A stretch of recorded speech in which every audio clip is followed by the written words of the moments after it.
안녕하세요. 저는 평범한 50대 주부입니다.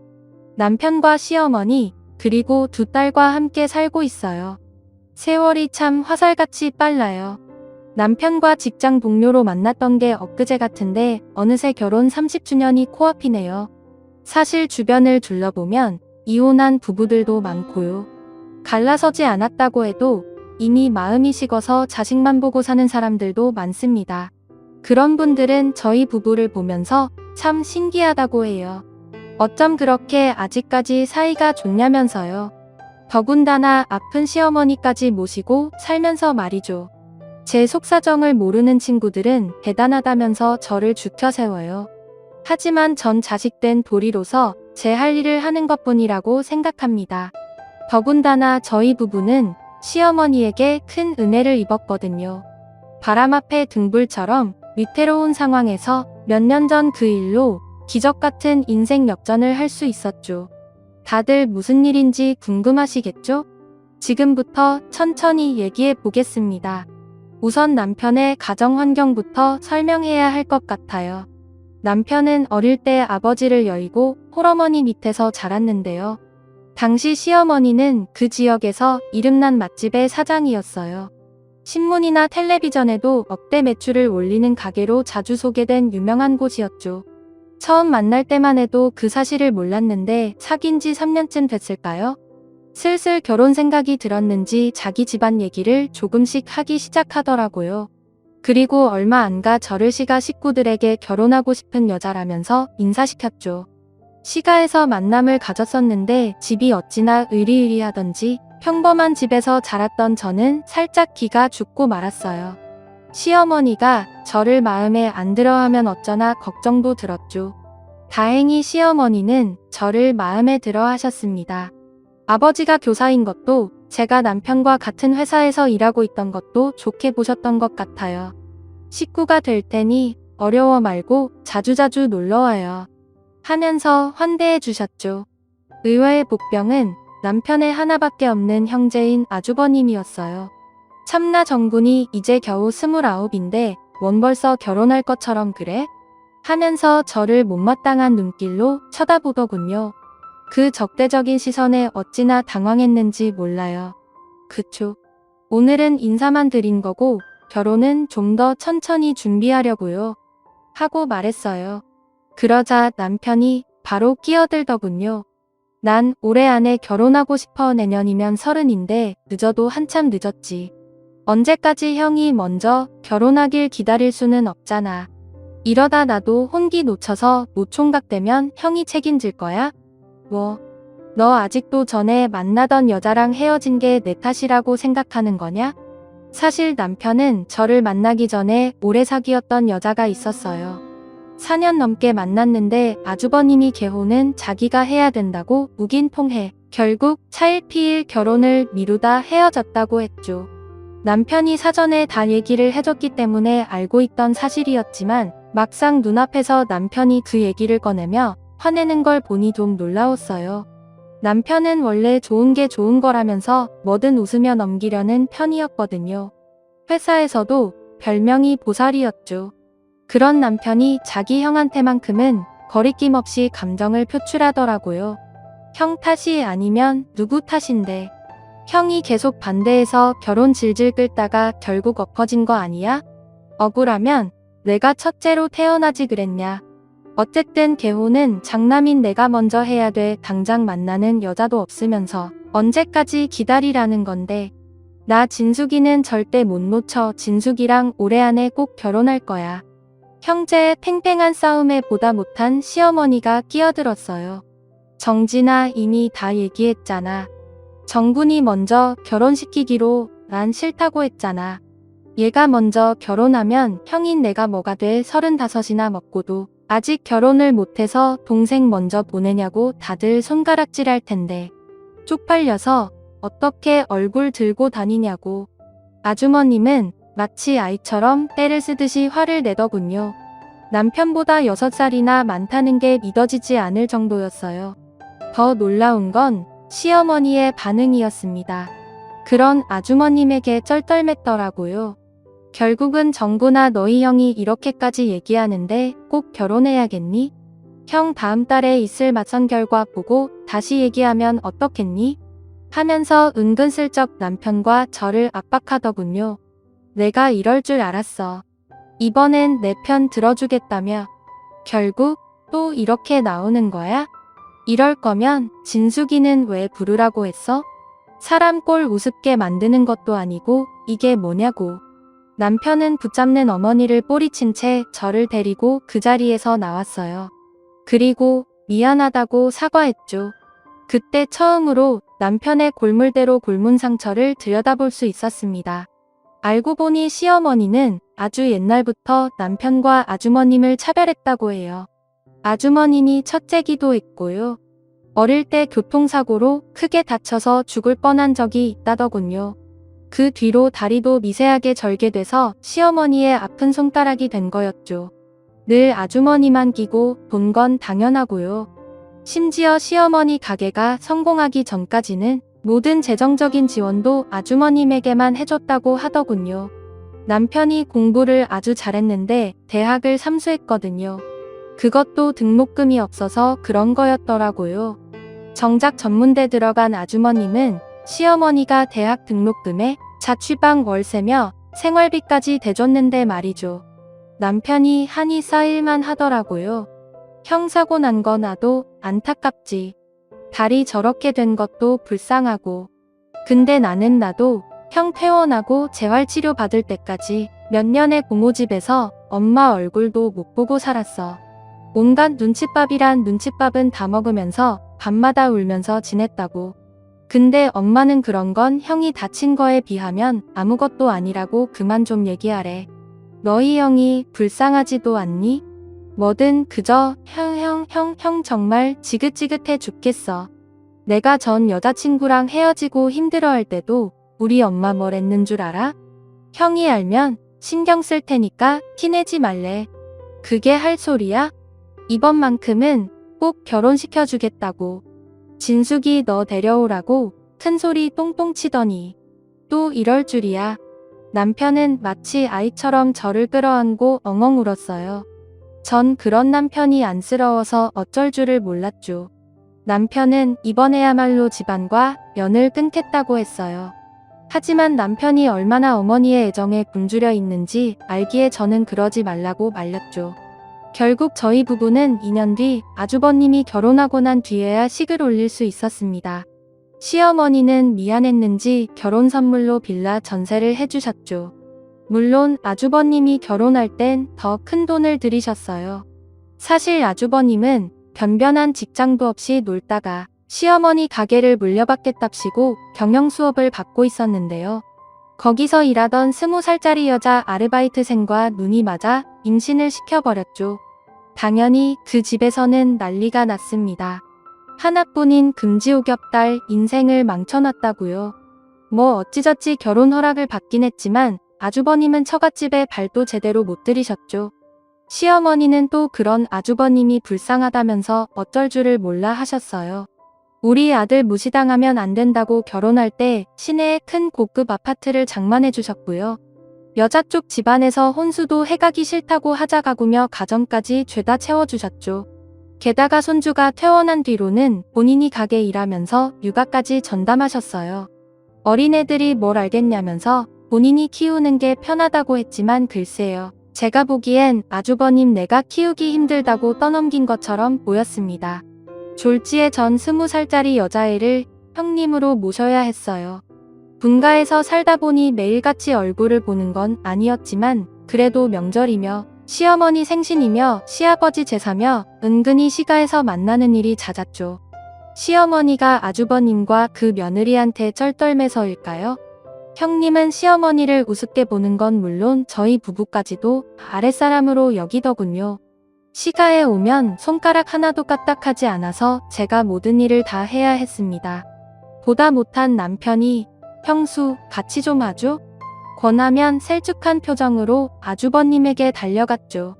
그럼 아주머님은 바로 시어머니에게 난리를 쳤어요. 엄마, 이 사람 몸이 얼마나 약한지 알잖아. 오늘도 열이 펄펄 나는데 억지로 데려온 거라고. 아픈 사람한테 자꾸 일을 시켜야겠어?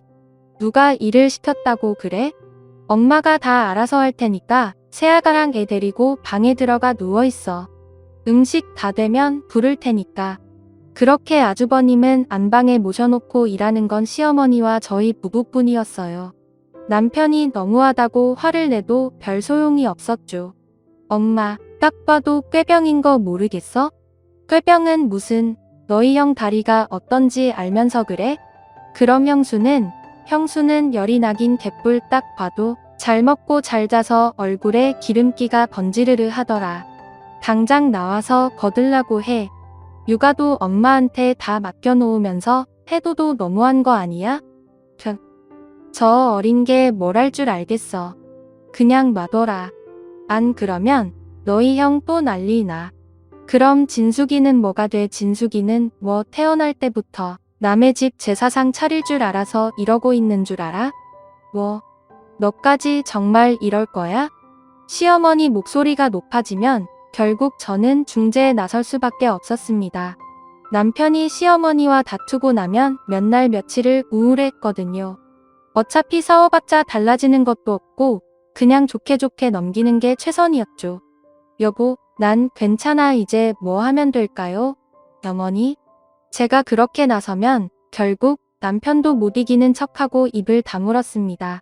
그러던 어느 날이었어요. 둘째를 낳은 지 얼마 안 됐을 때라 친정에서 몸을 풀고 있을 때였죠. 갑자기 아주버님에게서 연락이 왔습니다. 아주버님, 어쩐 일이세요? 아니, 정곤이 그 자식은 왜 내 전화를 안 받아요? 지금 어머니가 쓰러졌다고 연락이 왔는데 제가 지금 해외에 있거든요. 빨리 정곤이랑 같이 병원 좀 가보세요. 말만 가게 후계자지. 사실상 백수인 아주버님은 그날도 형님과 같이 해외로 여행을 떠났더군요. 전 무거운 몸을 이끌고 부랴부랴 남편과 함께 병원으로 달려갔습니다.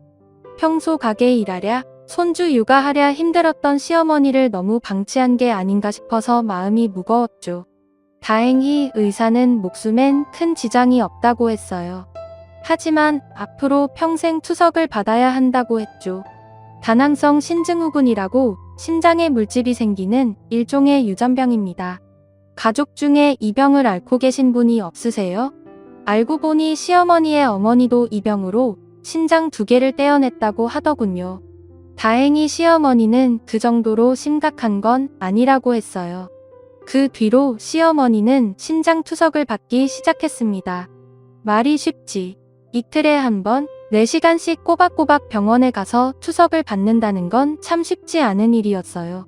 더군다나 투석을 받기 시작한 뒤로 입맛이 없다면서 자꾸만 끼니를 거르시더니 결국 40kg대까지 몸무게가 빠지셨죠. 60 나이에도 정정하신 분이었는데 하루가 다르게 힘을 잃어가는 게 눈에 보였습니다. 결국 시어머니는 가게를 아주버님에게 완전히 넘기셨고요. 혼자 살던 집을 정리하고 아주버님네 집으로 들어갔습니다.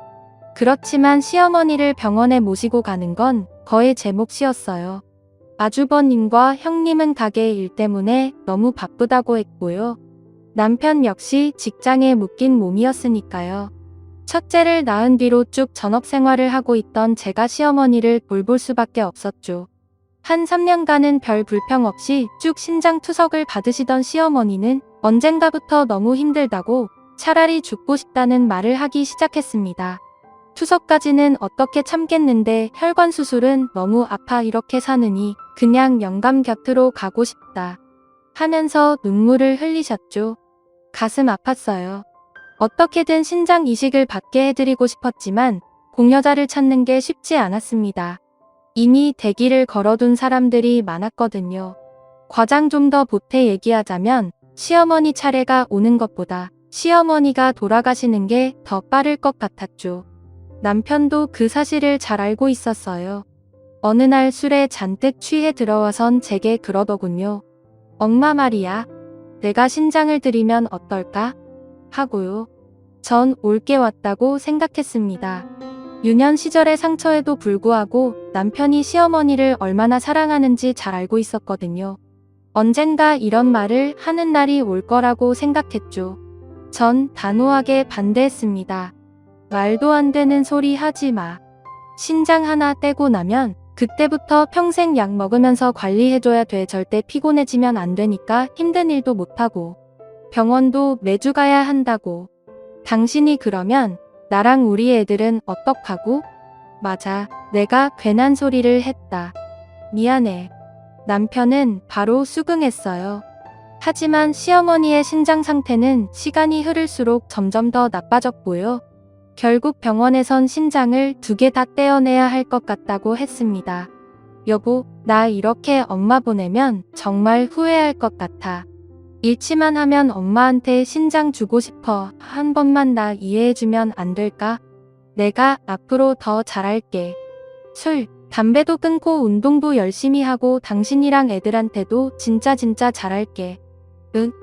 남편이 그렇게까지 애원하는데 차마 끝까지 반대할 수가 없더라고요. 결국 전 당신 마음대로 하라면서 허락 아닌 허락을 할 수밖에 없었습니다. 차라리 남편 신장이 시어머니에게 맞지 않길 바랬는데 하늘도 무심하시지. 바로 적합한 정이 뜨더군요. 결국 남편은 신장 하나를 시어머니에게 떼어줬습니다. 시어머니는 수술 후 차츰 건강을 회복하시더니만 1년쯤 지나자 완전히 정상인처럼 생활할 수 있게 됐죠. 반면 남편은 그 뒤로 오랫동안 회복 기간이 필요했어요. 온갖 약을 시간에 맞춰서 꾸준히 먹어야 했고요. 병원도 거의 매주 가야 했습니다. 무엇보다 절대 피곤해지거나 스트레스를 받으면 안 됐기 때문에 뭘 하든 조심해야 했는데요. 결국 얼마 못 가 회사도 그만두고 말았습니다. 영업 직군이라서 야근도 많았고 술 접대도 필수였거든요. 하나뿐인 남편의 신장을 지키기 위해서라면 그만두는 수밖에 없었죠. 졸지에 저희 집은 생계가 막막해지고 말았어요. 당장 2딸의 학원비는커녕 싸게 살 돈도 없었죠. 전 시어머니가 그래도 뭐든 조금이라도 저희를 챙겨주실 줄 알았어요. 속물이라고 하면 할 말 없지만 그동안 아주버님 내가 지원받은 것에 비하면 저희는 받은 게 아무것도 없었으니까요. 하지만 시어머니는 고맙다 한마디만 하고는 입을 싹 씻으시더군요. 참 염치가 없어도 이렇게 없을까 싶었습니다. 결국 전 남편 몰래 시어머니에게 따로 연락을 드렸어요. 어머니 그이가 얘기하지 말라고 했지만 사실 그이 얼마 전에 회사 그만뒀어요. 뭐? 회사를 관둬? 왜? 수술한 뒤로 몸이 예전 같지 않아서요. 아무래도 좀 덜 힘든 일을 알아봐야 할 것 같아요. 아이고 내가 죄인이다. 내가 죄인이야. 정곤이 신장을 받는 게 아니었는데. 그런 말씀 마세요. 제가 전화드린 건 그저 그이 직장 새로 구할 때까지만이라도 어머니가 도움 좀 주실 수 없을까요? 제가 뭘 하고 싶어도 아직 둘째가 어려서. 그래, 오늘 당장 네 통장으로 돈 좀 넣어 주마. 내 진작 먼저 챙겨줬어야 하는데 미안하다. 시어머니는 통화가 끝나자마자 바로 통장에 돈 100만 원을 넣어주셨어요. 그리고 앞으로 매달 보내주겠다고 하셨죠. 남편 내세워 돈을 구걸할 기분이라서 부끄러웠지만 그래도 참 감사했습니다. 뒤늦게 이 사실을 알게 된 남편이 한 소리 하긴 했지만 본인도 당장 뾰족한 수가 없으니 더는 아무 말도 하지 않았죠. 하지만 시어머니의 지원은 얼마 가지 못했어요. 이 사실을 알게 된 아주버님이 직접 집으로 쳐들어와 난리를 치셨거든요. 요즘 가게가 예전 같지 않아서 직원들 월급 주면 적자야 적자. 가게를 내놓은 일 많이 하고 있는데 둘째 넌 어머니한테 돈이나 타 쓰고 싶냐? 그 돈이 다 누구 주머니에서 나가는 건데? 갑작스러운 형의 등장에 어리둥절했던 것도 잠시 남편도 곧 대거리를 하기 시작했어요. 설마 그 돈이 다 형 주머니에서 나간다고 하고 싶은 거야?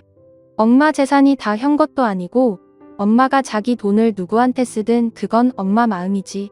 그래서 젊은 놈이 팽팽 놀면서 엄마가 주는 돈이나 받아먹겠다고? 난 어떻게든 가게 살리려고 죽을 똥 살 똥 노력하고 있는데 보다 못한 죄가 그 사이로 끼어들었어요. 아주버님 저희 요즘 형편이 너무 어려워서 그래요. 이이가 신장 수술한 뒤로 몸이 예전 같지 않아서 회사도 그만두고 당장 애들 학원비며 생활비가 한 푼도 없거든요. 이희가 다시 취업할 때까지만, 그때까지만 봐주세요. 돈 생기면 바로 갚을게요. 하지만 제 애원에도 아주버님은 꿈쩍도 하지 않았습니다. 사정은 안타깝지만 요즘 저희 형편도 좋지가 못해요. 가게가 넘어가니 많이 하고 있다고요. 그런 형의 태도에 남편은 기가 막힌 것 같았어요. 기어이 또 한마디를 하더군요. 가게 망하는 것도 형이 다 형편없이 이래서 그런 거잖아. 진작 엄마가 계속 가게 잡고 있었어 봐. 가게가 이렇게 망하나. 뭐, 너 말 다 했어?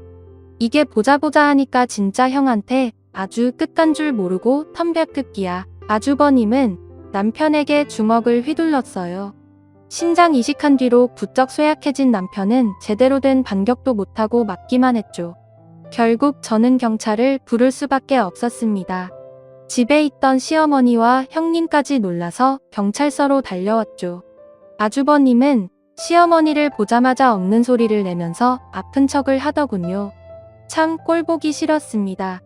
전 그래도 시어머니가 저희 편을 들어주실 줄 알았어요. 하지만 여전히 시어머니의 아픈 손가락은 아주버님이었습니다. 아무리 그래도 그렇지 어떻게 동생이 형한테 주먹을 휘둘러. 정진이의 다리도 불편한 애를 아휴. 이 얼굴에 멍든 것 좀 봐. 동생인 내가 참았어야지. 남편도 설마 시어머니가 그렇게 나올 줄은 몰랐던가 봐요. 상처받은 얼굴로 아무 말도 못하더군요. 보다 못한 제가 어머니, 이 얼굴은 보이지도 않으세요? 아주버님보다 훨씬 많이 다쳤잖아요. 그리고 먼저 주먹을 휘두른 건 아주버님이세요. 그럼 이희는 동생이니까 그냥 맞고만 있으란 말씀이신가요? 하고 화를 냈죠. 그러자 시어머니는 기가 막히다는 듯 저를 노려봤습니다. 아니 얘가 어디서 시애미한테 말댔고야? 그럼 형이 때리니까 같이 때린 게 잘한 짓이니? 하도 우는 소리 하길래 타다리 돈 보내줬더니만 고마운 줄도 모르고 당분간 연락하지 말거라. 아니 어머니 잠시만요. 시어머니는 제 말을 듣지도 않고 아주버님과 형님을 데리고 떠나버렸어요. 참 황망한 심정이었습니다. 그 뒤로 시어머니는 저희 부부의 연락을 받지도 않으셨어요. 아주버님은 그런 시어머니를 등에 업고 더욱더 집안을 마음대로 주무르기 시작했죠. 망해가던 시어머니 가게도 한마디 상의도 없이 싹 다 정리해버렸고요. 갑자기 중고차 사업을 하겠다면서 회사를 차렸습니다. 시어머니는 거기에 대해서 전폭적인 지원을 아끼지 않으셨죠. 모든 사업 자금을 다 대주셨고요. 사업하려면 기동성이 중요하다는 아주버님의 말에 억소리 날 만큼 비싼 외제차도 한 대 뽑아주셨죠. 정말 기가 막혔어요. 저희 집은 당장 내일 먹을 쌀도 없어서 쩔쩔매고 있는데 말이에요.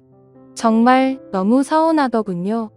하지만 전 남편 앞에서 그런 감정을 일절 내색하지 않았어요. 그런 시어머니의 행태에 누구보다 상처받은 건 제가 아니라 남편이었을 테니까요. 묵묵하게 새 직장을 알아보던 남편은 결국 어느 날 제게 그러더군요. 몸 때문에 아무래도 제 취업은 힘들 것 같고 창업을 해야 할 것 같아. 갑자기 무슨 창업? 뭐 생각해둔 게 있어? 나 아는 형이 독서실을 몇 개 운영 중인데 이게 생각보다 돈이 쏠쏠하다고 하더라고. 공간만 대여해주는 거라서 별로 힘쓸 것도 없다 하고. 내가 요 몇 달 이근방 시장조사 많이 했는데 한번 해볼만 한 것 같아. 남편이 얼마나 신중한 성격인지 잘 알고 있던 저는 군말 없이 그런 남편의 뜻을 따랐어요. 없는 살림의 빚을 내서 동네에 자그마한 독서실을 하나 차렸죠.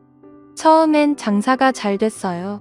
남편 말처럼 청소 외에는 그다지 관리할 것도 없었고요.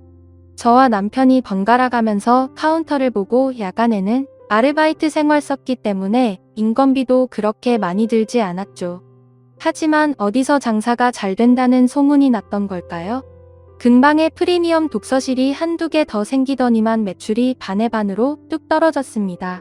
처음엔 가격 경쟁으로 어떻게든 우위를 점해보려고 했지만 소용이 없었어요. 어쨌든 손해를 보면서까지 장사를 할 수는 없었으니까요. 결국 남편과 저는 독서실을 정리했습니다. 3년간 그렇게 열심히 일했는데 남은 건 7천만 원의 빚과 시어머니가 해주신 전셋집 하나뿐이더군요. 시어머니와 아주버님네는 이런 사정을 아는지 모르는지 경찰서까지 갔던 날 이후로 전화 한 통 없더니만 갑자기 시아버지 제삿날이 다가오자 저를 찾기 시작하더군요. 와서 도와라 이거였죠. 화가 났지만 남편을 위해서라도 시가와 더는 척을 주고 싶지 않았어요. 며느리 된 도리는 다 해야겠다는 생각이 들었죠. 그래서 전 전날부터 아주버님네로 가서 음식을 만드는 걸 거들었습니다. 늘 그렇듯 형님과 아주버님은 얌체처럼 음식만 집어먹을 뿐 손 하나 까딱 안 터군요. 그것까진 참을 수 있었어요. 그런데 시어머니가 자꾸만 제 남편을 부려먹는 건 도저히 참을 수가 없더라고요. 남편은 신장을 뗀 이후로 힘쓰는 일을 잘 못해요. 근데 자기 엄마가 시키니까 아무 말 못하고 끙끙대며 몸을 움직이는데 그 옆에 소파와 한 몸이 돼 누워있는 아주버님과 비교돼 차마 못 보겠더라고요. 결국 전 폭발하고 말았습니다. 어머니 정말 해도 너무하신 거 아니에요? 이 신장 한쪽 어머니한테 떼어준 뒤로 몸이 성치 못해요. 아주버님을 시키셔야지 그걸 계속 이희한테 시키시면 어떡해요? 갑작스러운 제 분노에 시어머니는 당황하신 것도 잠시 이내 기가 막히다는 듯 헛웃음을 치시더군요. 아이고 그놈의 신장 얘기 왜 안 하나 했다. 남들은 신장 하나 떼주고도 잘만 살더니만 도대체 넌 네가 떼준 것도 아니면서 뭘 그렇게 유세를 부리니? 유세요? 이게 유세 부리는 걸로 보이세요? 그럼 유세 부리는 게 아니면 뭐야? 내가 내 아들 좀 부려먹겠다는데 네가 뭔데 그렇게 눈에 상심지를 켜고 대들아. 정말 너무하세요, 어머니. 너무 서러운 마음에 눈물까지 나더라고요. 시어머니가 뭐라고 한마디 더 하려는 찰나 남편이 그런 죄의 손을 잡고 일어섰습니다. 내가 그동안 너무 바보처럼 살았던 것 같다. 엄마 사랑 좀 받아보겠다고 아둥바둥 엄마가 나한테 막대하는 건 괜찮아 그런데 이 사람한테까지 이렇게 하면 안 되지. 난 앞으로 엄마 없고 형도 없어. 다신 연락하지 마. 남편은 그대로 저와 아이들을 데리고 밖으로 나왔어요. 그리고 운전석에서 저를 끌어안고 말했습니다. 미안해 여보. 내가 너무 바보 같아서 당신만 고생시키고 우리 앞으로는 어머니랑 연 끊고 살자. 그게 좋을 것 같아. 전 그런 남편의 뜻을 존중했어요. 오히려 속으로는 잘됐다 싶었죠. 그 뒤로 저희 부부는 더욱 바쁘게 살았어요. 남편은 아는 선배의 도움으로 작은 회사 사무직을 구했고요. 전 아이들을 키우는 틈틈이 마트 캐셔 일을 해서 빚을 갚았죠. 그렇게 몇 년이 흘렀을까요? 정말 오랜만에 아주버님에게서 연락이 왔습니다. 형이 갑자기 웬일이야? 독한 놈 어쩜 그 뒤로 연락 한 통이 없냐? 그 말하려고 전화한 거야? 그건 아니고 좀 공평하게 해야겠다 싶어서 말이야. 갑자기 공평이라니 무슨 헛소리인가 싶었는데 아주버님은 아주 기가 막힌 말을 했습니다. 이제 그만. 그동안 쭉 어머니를 내가 모셨잖아. 근데 요즘 사업이 힘들어서 계속 모시기가 힘들어. 이제 그만 둘째 내가 모셔가는 게 맞지 않겠어? 뭐? 갑자기 그게 무슨 말이야. 어머니 가게 몇 집이며 형이 다 물려받았는데 당연히 형이 모시고 살아야지. 난 엄마랑 연 끊었다고. 하지만 아주버님은 막무가내였어요. 다음날 바로 KTX 열차에 덜렁 시어머니만 태워서 보냈더군요. 오랜만에 시어머니를 본 저는 깜짝 놀라고 말았습니다. 그 정정하던 분이 허리도 굽고 피골이 상접한 게 제대로 씻지도 못했는지 거짓골이 따로 없더군요. 큰애가 요즘 좀 많이 힘들어서 내가 먼저 가겠다고 했다. 그동안 아주버님 내에서 어떤 취급을 받았는지 훤히 보였어요. 저희 부부 눈치만 계속 보면서 어쩔 줄을 몰라 했죠. 노인네가 그러고 있는 걸 보고 있자니 기분이 좋지만은 않더라고요. 며느리인 제가 이럴 정도였으니 친아들인 남편 속은 오죽했겠어요. 결국 남편은 제게 시어머니를 모시고 싶다고 당신이 한 번만 봐주면 안 되겠냐고 사정하더군요. 빈털터리가 된 시어머니를 이제 와서 우리에게 모시라니. 아주버님의 더러운 입속에 화가 났지만 별 도리가 없었습니다. 알고 보니 시어머니는 대부분의 재산을 이미 아주버님에게 넘겨준 뒤였어요. 아주버님은 그 돈으로 보란듯이 더 큰 집으로 이사를 가서 새 사업을 시작했습니다. 무슨 유산균 음료 사업이었던 것 같은데 지금은 기억도 잘 나지 않습니다. 1년도 안 돼 쫄딱 망해버렸거든요. 크게 벌였던 사업인지라 타격이 컸던가 봐요. 친척에게 건너 듣기로는 시어머니의 재산 대부분을 빚 갚는 데 털어넣었다고 하더군요. 오죽하면 저희에게까지 아쉬운 소리를 하면서 돈을 좀 빌려달라고 하더라고요. 그쯤 저희 부부는 열심히 일한 덕분에 빚을 거의 다 청산한 상태였어요. 하지만 아주버님 네를 도와줄 여력은 없었죠. 있는 건 빚뿐이라서 앓는 소리를 하니 아주버님은 바로 전화를 끊어버렸습니다. 그리고 한동안 연락이 되지 않았죠. 한편 시어머니는 저희 집에서 지내면서 많이 좋아지셨어요. 비쩍 골맞던 몸에도 살이 오르고 눈치를 보던 버릇도 없어지셨죠. 그리고 아예 다른 사람이 된 것처럼 저희 식구들을 살뜰하게 살펴주셨습니다. 일하는 저를 대신해서 삼시세끼 밥도 차려주시고요. 대신 아이들 등하교도 시켜주셨죠. 제가 그러지 말라고 해도 밥값은 해야 되지 않겠냐면서 막무가내였어요. 시어머니를 어려워하던 아이들도 어느새 할머니 하면서 시어머니를 따르게 됐고요. 남편과 시어머니 사이의 앙금도 조금씩 녹아 없어졌습니다. 그러던 어느 날이었어요. 아이들을 학교에 보내고 출근 준비를 하는데 시어머니가 저를 부르시더라고요. 진수가 이리 좀 와보렴.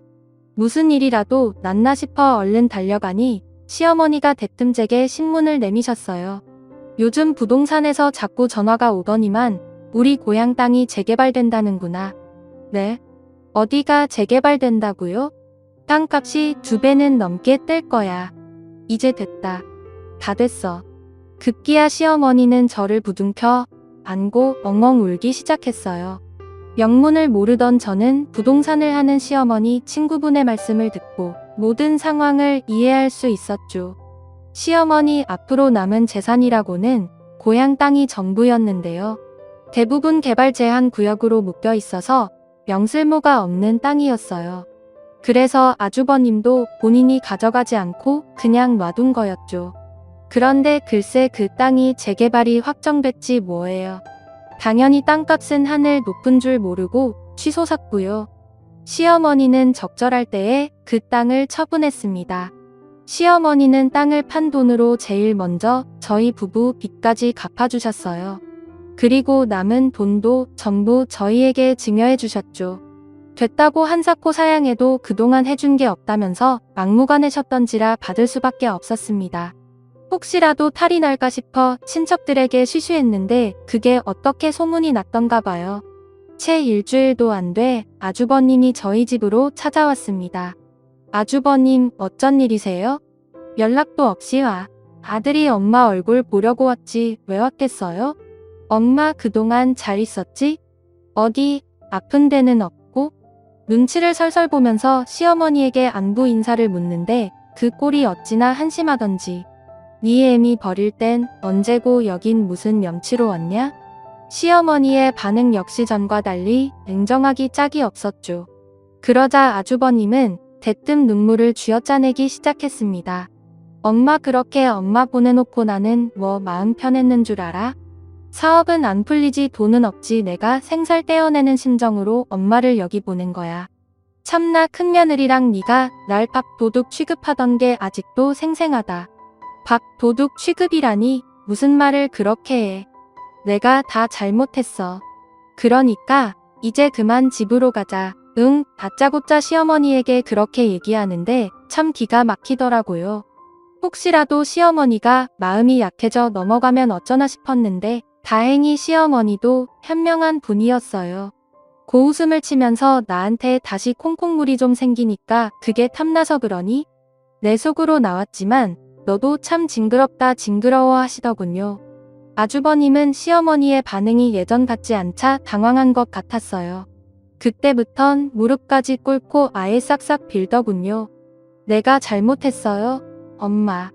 나 엄마가 애지중지하던 큰아들이잖아. 이 집에 기둥내가 엄마를 다시 모셔야지. 그럼 누가 모시겠어.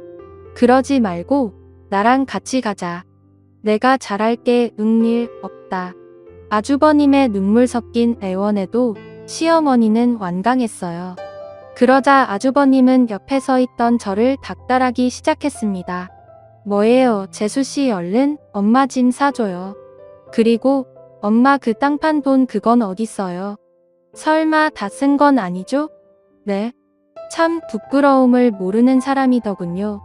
결국 시어머니는 벌떡 일어나서 노성을 지르기 시작했어요. 그만하고 가래도.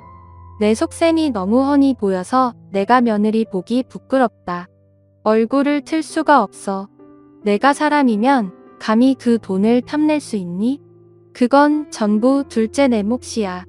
그동안 내가 평생 피땀을 여본 돈, 집, 가게 전부 내가 가져갔는데 당연한 거 아니니?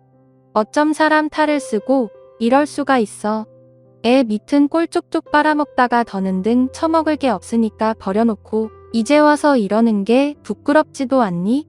시어머니의 대쪽 같은 야단에 아주버님은 우물쭈물 아무 말도 하지 못했어요. 급기야 시어머니는 당장 나가라면서 물건을 집어던지기 시작했고요. 결국 아주버님은 그대로 별다른 말 한마디 못하고 쫓겨났습니다. 그 뒤로 아주버님의 인생은 나락으로 떨어졌어요. 평생 시어머니 밑에서 기생하며 살았으니 당연한 일이었죠. 아주버님은 돈 무서운 줄 모르고 사업 망하는 걸 막겠답시고 사채를 썼고요. 늘어나는 사채 이자를 감당하지 못해 사채업자들에게 쫓기는 신세가 됐습니다. 그 일로 결국 형님에게 이혼까지 당하고 말이죠. 초반엔 저희 부부가 시어머니 몰래 이자 정도는 갚아주곤 했는데요. 그걸 어떻게 알았는지 사채업자들이 저희 가족들에게까지 연락을 하기 시작하더군요. 결국 저희 부부는 아주버님과 연락을 끊고 사채업자들에게도 불법 추심하지 말라면서 모르쇠를 할 수밖에 없었습니다. 최근엔 아주버님이 개인 회생을 신청했다고 들었는데 그게 결과가 어떻게 나왔는지는 모르겠어요. 연락이 두절된 지 꽤 오래됐거든요. 간간히 남편과는 연락하며 지내는 것 같은데 깊이 파고들진 않으려고 해요. 남편이 저와 상의도 없이 몰래 아주버님을 도와줄 사람도 아니니까 말이죠. 아주버님의 처지가 안타깝긴 하지만 모든 게 다 자업자득이라고 생각합니다. 저는 여전히 시어머니를 모시고 잘 살고 있어요. 시어머니는 그동안 아주버님네만 편애한 게 미안하다면서 참 잘해주신답니다. 연세가 제법 있으신지라 당뇨에 고혈압으로 약을 달고 사시지만 그래도 다행히 아직도 정정하십니다. 요즘은 심심하다는 핑계로 제게 가게 운영하던 당시 음식 레시피를 하나씩 알려주려고 하세요. 그러면서 은근슬쩍 장사해볼 생각 없냐고 물어보시네요. 내심 제가 본인이 하던 것처럼 식당을 차려서 본격적으로 음식 장사를 하길 바라시는 것 같아요. 가정부부로만 있던 제가 그런 큰일을 할 수 있을지 자신이 없지만 그래도 기회가 된다면 한번 도전해보려고 합니다. 독서실을 운영해봤던 경험 덕분일까요? 내 사업을 한다는 게 힘들긴 해도 참 보람찬 일이라는 걸 알게 됐거든요. 시어머니 때문에 가슴 아리하던 게 엊그제 같은데 다른 사람도 아닌 시어머니 덕분에 저희 부부의 인생이 이렇게 활짝 필 줄 누가 알았을까요? 역시 한 치 앞도 모르는 게 인생인가 봅니다. 그러니 지금 힘든 일을 겪고 계신 분들도 포기하지 마시고 조금만 더 버티세요. 요즘 애들 말론 존버라고 하나요? 존버는 승리한다잖아요. 긴 얘기 들어주셔서 감사합니다. 모두 행복하세요.